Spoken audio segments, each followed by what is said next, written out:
السلام علیکم ناظرین، جیسے کہ آپ کے علم میں ہے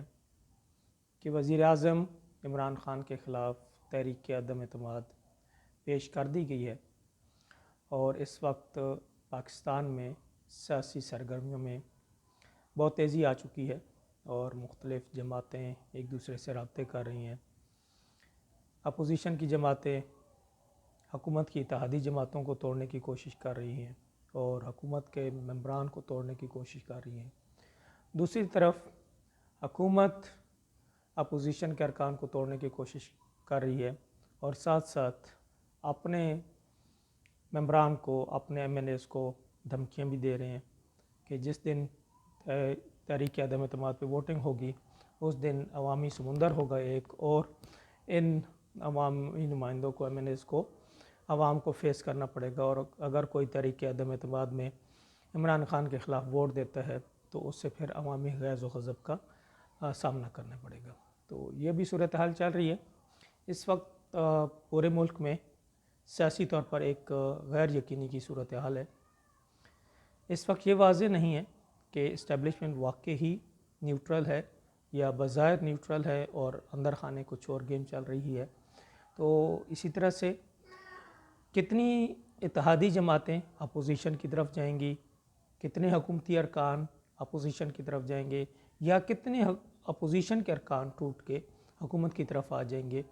تو بالکل صورتحال اس وقت گم و گو کی ہے، اور جسے کہتے ہیں سموگ ہے پورے سینیریو پہ، سیاسی سینیریو پہ۔ حکومت اپنے تئیں یہ ظاہر کر رہی ہے کہ اس سے کوئی خطرہ نہیں ہے، اور اپوزیشن اپنے تئیں کانفیڈنس میں ہے، اعتماد میں ہے کہ اس کے پاس نمبر پورے ہیں، اور وہ یہ ظاہر کر رہے ہیں کہ 190 سے زیادہ وہ ووٹ یا ممبرز شو کریں گے۔ ابھی بھی حکومت اور اتحادیوں کے درمیان جو رابطوں کا سلسلہ ہے وہ تیز ہو چکا ہے، اور حکومت کے کچھ وزراء اب یہ کہتے پائے گئے ہیں کہ اپوزیشن کو تحریک عدم اعتماد واپس لے لینی چاہیے، اور حکومت اور اپوزیشن کو مل بیٹھ کے اس پہ کوئی فیصلہ کرنا چاہیے۔ ملک میں پہلے ہی تقسیم بہت زیادہ ہے عوام میں، اور اس کی وجہ سے مزید تقسیم ہو جائے گی، کیونکہ اس وقت وزیر اعظم عمران خان تقسیم کی پالیسی پہ چل رہے ہیں۔ وہ چاہ رہے ہیں کہ عوام کو استعمال کریں اپوزیشن کے خلاف، کیونکہ اصولی طور پہ تو قانوناً اور آئینی طور پہ تو یہ معاملہ صرف پارلیمنٹ کے اندر کا ہے، جہاں پہ وزیر اعظم پاکستان کو 172 ارکان شو کرنے کے ان کے پاس اکثریت ہے، لیکن وہ 172 ارکان شو کرنے کی بجائے وہ عوامی ایجیٹیشن کی طرف جا رہے ہیں، اور عوام کو منتخب نمائندوں کے خلاف استعمال کرنا چاہ رہے ہیں، اور عوام منتخب نمائندوں کو ایک قسم کی دھمکی دے رہے ہیں، دھمکا رہے ہیں عوامی دباؤ سے یا عوامی پریشر سے کہ ان لوگوں کو ان نمائندوں کو عوام کو فیس کرنا ہوگا، اور میں بھی اس کے بہت برے یا بہت خطرناک کنسیکوینسز ہوں کسی بھی ایم پی اے کے لیے جو حکومت کے خلاف ووٹ دے گا۔ تو اسی سلسلے میں آج کچھ کی اہم جو خبریں تھیں ان کے مطابق جو حکومتی پی ٹی آئی کی جو ارکان ہیں انہوں نے کاف لیگ سے، ایم کیو ایم سے اور بلوچستان عوامی پارٹی سے دوبارہ رابطے کی ہیں۔ اسی طرح سے پرویز الہی کی وزیر اعظم سے ملاقات کرانے کی کوشش کی جا رہی ہے، اگرچہ کچھ دن پہلے یہ بات سامنے آئی تھی کہ عمران خان نے پرویز الہی کو وزیر اعلیٰ بنانے سے انکار کر دیا، اور انہیں یہ کہا ہے کہ وہ اسپیکر کے عہدے پر ہی کام کریں۔ لیکن دوسری طرف نون لیگ کی طرف سے بھی ایک ڈیڈ لاک آ رہا تھا کہ وہ پرویز الہی کو سیاسی بنیادوں پر اپنے وزیر اعلیٰ بنانے کے حق میں نہیں تھے، لیکن سچویشن ایسی ہے، کریٹیکل ہے، کہ ایک بھی اتحادی جماعت توڑے بغیر، اگر ایک بھی جماعت نہیں توڑ سکتی اپوزیشن حکومت سے، تو پھر ان کے لیے یہ تحریک عدم اعتماد کامیاب کرنا ممکن نہیں ہے۔ اس لیے اپوزیشن کو بھی کمپرومائز کرنے پڑیں گے، چاہے وہ نون لیگ ہے، اور اس میں سب سے زیادہ جو کمپرومائز ہوگا وہ نون لیگ کو ہی کرنا ہوگا، کیونکہ نون لیگ مین سٹیک ہولڈر ہے اور پنجاب میں مضبوط ہے۔ تو یہ آفر اب سننے میں آ رہا ہے کہ شاید نواز شریف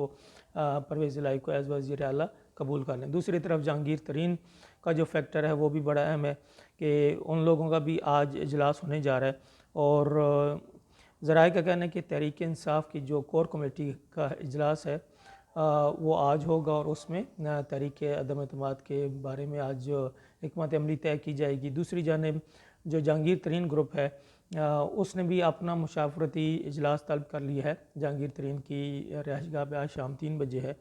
تو اس طرح سے سیاسی گہمہ گہمی بڑھتی جا رہی ہے، اور ایک اور اہم ڈیولپمنٹ جو سامنے آئی ہے وہ یہ آئی ہے کہ مونس الہی اور علی ترین، مونس الہی جو پرویز الہی کے بیٹے ہیں اور علی ترین جو کہ جہانگیر ترین کے بیٹے ہیں، ان کے درمیان بھی رابطہ ہوا ہے، اور لگتا یہ کہ اس رابطے میں بھی دونوں طرف سے یہ جانچنے کی یا دیکھنے کی کوشش کی گئی کہ کون کہاں پہ کھڑا ہے، اور اس کے مطابق وہ اپنے پتے کھیلنا چاہتے ہیں۔ اب جو سب سے بڑی گیم چینجر اس میں ہے، گیم چینجر اس میں جو اتحادی جماعتیں ہیں حکومت کی وہ ہیں۔ اتحادی جماعتوں کے پاس 17 نشستیں ہیں، جن میں ایم کیو ایم ہے، کاف لیگ اور باپ ہے۔ اگر یہ 17 نشستیں حکومت سے ہٹ کے اپوزیشن کی طرف آ جاتی ہیں تو پھر واضح طور پہ یہ واضح ہے کہ تحریک عدم اعتماد کامیاب ہو جائے گی۔ لیکن کیونکہ آپ کو پتہ یہ سارے پولیٹیشنز ہیں، انہوں نے اپنے مفادات، اپنے جو ان کے فیوچر کے مفادات ہیں ان کو مد نظر رکھنا ہے، ان کے لیے ملک یا عوام اہم نہیں ہیں، تو یہ دیکھیں گے، سودے بازی کریں گے، ایم کیو ایم، کاف لیگ، باپ، یہ سارے سودے بازی کریں گے تمام جتنے سیاستدان ہیں کہ ان کا آنے والا الیکشن وہ سیکیور ہو جائے۔ اسی طرح سے ابھی جتنا بھی ٹینیور ہے 1 سال 1.5 سال رہتا ہے، یا جتنے ماہ بھی آئے جلد اگر الیکشن ہوتے ہیں تو ان کی کوشش یہ ہو کہ یہ زیادہ سے زیادہ اس غیر یقینی صورتحال سے زیادہ سے زیادہ فائدہ اٹھائیں، اور ان کی وہ اپنی بارگیننگ کی جو پوزیشن ہے اس کو مضبوط کرنے کی کوشش کر رہے ہیں۔ جیسے اب شیخ رشید نے جیسے کہا کہ 5-6 سیٹوں والی جماعت بھی وزیر اعلیٰ کے خواب دیکھ رہی ہے، تو وہ واضح طور پہ اشارہ جو تھا وہ کاف لیگ کی ہی طرف تھا۔ تو اس طرح سے دیکھ لیں کہ آپ 5-6 سیٹیں رکھتے ہیں کاف لیگ والے، لیکن وہ ایسی ایک پوزیشن میں ہے کہ ان کا اپوزیشن کے ساتھ جانا یا ان کا حکومت کے ساتھ جانا پوری سینیریو کو، پوری پکچر کو چینج کر سکتا ہے، تو اس وجہ سے وہ اب اہم ہے۔ تو وہ اب اپنا ریٹ بڑھا رہے ہیں، اپنا بھاؤ وہ چاہتے ہیں کہ انہیں اس سے زیادہ گین ہو جائے۔ تو لیٹس سی کہ کیا ہوتا ہے کہ یہ سیاستدان اپنے مفادات کے لیے، اپنے فائدے کے لیے کس طرف جاتے ہیں۔ لیکن آخری بات میں جو یہاں پہ کرنا چاہوں گا، میں ہمیشہ ایک چیز کا داعی ہوں کہ جب تک یہ سپر ایلیٹ کلاس،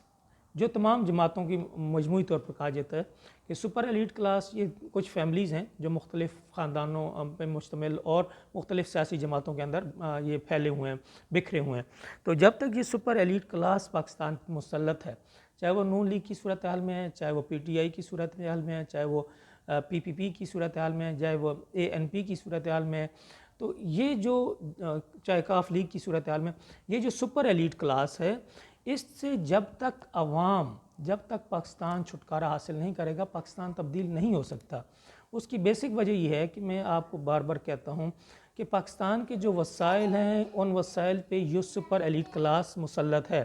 پاکستان کے جس بھی شعبے میں چلے جائیں گے کاروبار کے، تو یہ سپر ایلیٹ کلاس جو اسمبلی میں ہوتی ہے یہ کاروبار پہ بھی مسلط ہے۔ تو یہ لوگ کیا کرتے ہیں کہ یہ اسمبلیز میں، یہ حکومت میں آتے ہی اپنے مفادات کے تحفظ کے لیے یہ آتے ہیں، اور اپنے ایسٹ کو مزید، یہ ایکومولیشن آف ویلتھ، مزید دولت اکٹھی کرتے ہیں۔ یہ جو کاروبار کے مواقع ہیں، یہ جو دولت کی تقسیم ہے معاشرے کے اندر، وہ نہیں ہونے دیتے۔ تو اس سے کیا ہے کہ یہ پاکستان کا جو مڈل کلاس ہے، لوور مڈل کلاس ہے، وہ کمزور سے کمزور ہوتی جا رہی ہے، اور جو سپر ایلیٹ کلاس ہے وہ مزید مضبوط تر ہوتی جا رہی ہے، اس کے وسائل بڑھتے جا رہے ہیں، اس کی ویلتھ بڑھتی جا رہی ہے۔ پاکستان میں جس بھی شعبے کو دیکھ لیں گے وہاں پہ ایک elite class, super elite class کا کوئی نہ کوئی نمائندہ گھسا ہوگا، اور وہ اسمبلی میں ہی موجود ہوگا۔ چاہے آپ صنعت و حرفت کو دیکھیں گے، چاہے آپ میڈیکل کے شعبے کو دیکھیں گے، چاہے آپ ایجوکیشن کے شعبے کو دیکھیں گے، چاہے آپ ٹرانسپورٹ کے شعبے کو دیکھیں گے، چاہے آپ تجارت کے امپورٹ ایکسپورٹ کو دیکھیں گے، جیسے داؤد رزاق ہے، اب وہ ایک بزنس مین ہے، اس کی اپنی انڈسٹری ہے، اور وہی وزیر تجارت ہو، تو کنفلکٹ آف انٹرسٹ کس سے کہتے ہیں؟ تو یہ وہ چیزیں ہیں، عوام کو اب آنکھیں کھولنی ہیں کہ اس وقت تو جو بھی صورتحال ہے، ہر بندہ یہ چاہتا ہے کہ عمران خان سے نجات مل جائے، اور اس کی مین وجہ عمران خان سے نجات کی وجہ سے وجہ یہ ہے کہ اس کی جو کارکردگی تھی وہ متاثر کن نہیں ہے۔ دوسرا، وہ جس طریقے سے لایا گیا تھا دھونس دھاندلی سے، اس کے بعد سلیکٹرز کی اس کو سپورٹ تھی، تو اس وجہ سے ہر بندہ یہ چاہتا ہے کہ یہ بندہ نہ رہے۔ لیکن پرابلم کیا آ رہا ہے؟ پرابلم یہ آ رہا ہے کہ عمران خان کی ریپلیسمنٹ بھی تو وہی سپر ایلیٹ کلاس ہے، چاہے وہ اس کی صورت میں پی پی پی کی صورت میں ہے، پیپلز پارٹی کی صورت میں ہے، چاہے وہ نون لیگ کی صورتحال میں ہے، چاہے وہ کاف لیگ کی صورت میں، چاہے وہ اے این پی کی صورتحال میں، چاہے وہ مولانا فضل الرحمان کی جماعت کی صورتحال میں، یہ ساری سپر ایلیٹ کلاس ہے۔ آپ دیکھ لیں فضل الرحمان صاحب کا والد، پھر خود، پھر اب بیٹے، تو یہ ایک پوری سیاسی مافیا بن جاتا ہے۔ تمام جماعتوں میں یہ سیاسی مافیا خاندانوں کے اندر ہے۔ یہ سیاسی جماعتیں کسی middle class, lower middle class کے بندے کو آگے نہیں آنے دیتی، اسے ٹکٹ نہیں دیتی، اسے اسمبلیز میں، اسے قانون ساز اداروں میں نہیں پہنچنے دیتے، یہ اپنی اولادوں کو ہی سامنے لاتے ہیں۔ اس لیے عمران خان سے چھٹکارا ایک وقتی ریلیف ہے عوام کے لیے، لیکن اگر آپ ایک مستقل ریلیف چاہتے ہیں، پاکستان میں ایک مستقل تبدیلی چاہتے ہیں، آپ چاہتے ہیں کہ پاکستان کا پولیٹیکل کلچر چینج ہو، تو اس کے لیے پھر اپنے آپ کو چینج کریں۔ اگر آپ کسی سیاسی جماعت کی غلامی میں یا اس کے عشق میں مبتلا ہیں، تو آپ اس پارٹی کے اندر جمہوریت کی بات کریں، اور اگر آپ ہماری طرح آزاد ہیں تو آپ پھر لوور مڈل کلاس اور مڈل کلاس کے لوگوں کو آگے لانے کی کوشش کریں، انہیں الیکشن میں لائیں، انہیں ووٹ دیں۔ اس سے کوئی فرق نہیں پڑتا کہ وہ جیت جائے گا، ہار جائے گا، یہ ایک پروسیس ہے۔ میں بھی ایک بندے کو آپ لاتے ہیں، اس کو ووٹ نہیں پڑتا، وہ جیتتا نہیں ہے، لیکن کیا کہ اس نے پورشن آف ووٹ تو اس نے لے لیا ہے۔ تو یہ کیا ہے کہ یہ پروسیس ہے۔ ود ان 10 to 15 ایئرس کیا ہوگا کہ یہ لوگ جو آج پولیٹیکل پروسیس میں آپ جن کو لے کے جائیں گے، جنہوں نے 2-4 ہزار ووٹ لیا، وہ اگلی دفعہ جب آئیں گے تو وہ مزید سٹرونگ ہوں گے۔ اور اس طرح سے یہ جو فیملیز کا جو ایک مافیا ہے جو پولیٹیکل فیلڈ میں پاکستان میں مسلط ہے، اس مافیا سے ہمیں نجات ملے گی۔ اور یقین جانیں جب تک اس مافیا سے، یہ جو فیملیز کا پولیٹیکل مافیا ہے، جس سے جب تک آپ پاکستان نجات حاصل نہیں کرتا، پاکستان آگے نہیں بڑھے گا۔ پاکستان کو آگے بڑھانا ہے تو اس پولیٹیکل مافیا سے آپ کو نجات حاصل کرنی ہے، کیونکہ میں نے بتایا کہ ان لوگوں کے مفادات ایسے ہیں کہ جو کنٹری کے مفاد، کنفلکٹ آف انٹرسٹ ایسا ہے کہ ان کے اپنے جو مفادات ہوتے ہیں وہ ملک کی مفادات سے اوپر آ جاتے ہیں، وہ ان کے لیے زیادہ اہم ہوتے ہیں، اس لیے وہ ملک کی مفاد کو پیچھے چھوڑ دیتے ہیں اور اپنے مفادات کی یہ حفاظت کرتے ہیں اسمبلیز میں جا کے۔ تو اس لیے اگر آپ پاکستان کو بہتری کی طرف لے کے جانا چاہتے ہیں اور واقعی پاکستان میں ایک تبدیلی چاہتے ہیں، نیا پاکستان چاہتے ہیں، تو پھر اپنے آپ کو تبدیل کیجئے۔ Middle class, lower middle class کے قابل لوگوں کو، پڑھے لکھے لوگوں کو، ایماندار، دیانتدار لوگوں کو آگے لائیں۔ اور میں یہاں آخری بات کر کے کہ عمران خان کا نظریہ تو یہ ہے کہ مڈل کلاس اور لوور مڈل کلاس کے بندے کو تو الیکشن میں آنا ہی نہیں چاہیے، اور نظریہ کیا ہے، سوچ کیا ہے، گھٹیا سوچ کیا ہے کہ جی جو غریب اور جس بندے کے پاس پیسہ نہیں ہوتا وہ تو سیاست میں آ کے پیسہ بنائے گا۔ کیسی گھٹیا سوچ ہے! یقین جانیں ہم نے دولت مندوں کو، امیروں کو، کبیروں کو 2 سیکنڈ میں بکتے دیکھا ہے، اور جو غریب اور لوور مڈل کلاس ہوتا ہے وہ اپنی ویلیوز پہ کٹ مرتا ہے، بکتا نہیں ہے۔ تو یہ ایک بہت غلط سوچ، بہت غلط نظریہ ہے جس میں عمران خان ہے کہ جو غریب لوگ ہوں گے یا مڈل کلاس لوگ تو وہ سیاست میں آ کے پیسہ بنائیں گے، ایسا نہیں۔ اگر ایک بندہ واقعی خدمت کے جذبے سے آ رہا ہے، دیانتدار ہے، آپ اس کو نہیں خرید سکتے، چاہے اس کی جیب خالی ہوگی لیکن آپ اس کو نہیں خرید سکتے۔ بہرحال نئے پاکستان کے لیے، پاکستان میں تبدیلی کے لیے عوام کو اپنے ووٹ کا رخ ان پولیٹیکل سیاسی مافیا سے اور جو پولیٹیکل سیاسی مافیا کے جو خاندان ہیں ان سے چینج کر کے middle class, lower middle class کی طرف لانا ہوگا، تب ہی چینج آئے گی، اس کے علاوہ چینج کا کوئی راستہ نہیں ہے۔ اجازت دیجیے، السلام علیکم۔